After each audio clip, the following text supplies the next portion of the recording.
Hello, fellow Toastmasters and guests. My name is Peter Bossio, DTM, and this is my second time speaking at a District 31 CLCON conference on leadership. It's my second time, so I'm glad and honored that I'm doing that. But hold up a second. Is that the most persuasive argument I could have made to invite you to this workshop? Perhaps not. Perhaps I could have talked about your needs, what you're going to get out of the workshop.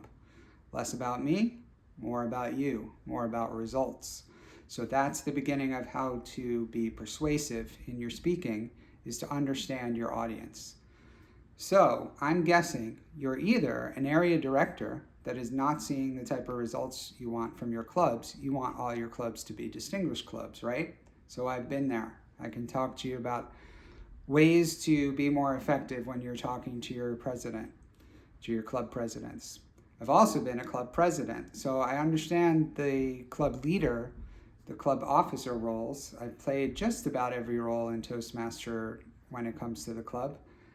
And in that case, you're trying to bring in guests, right?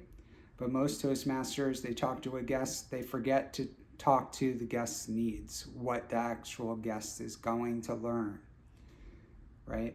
And then, so if you're new to Toastmasters, you're the person walking in the door, you really don't know, right? You're just looking for results from your speaking. You are looking to be more persuasive. So the thing is here, if you're not in my workshop, I can't help you be more persuasive.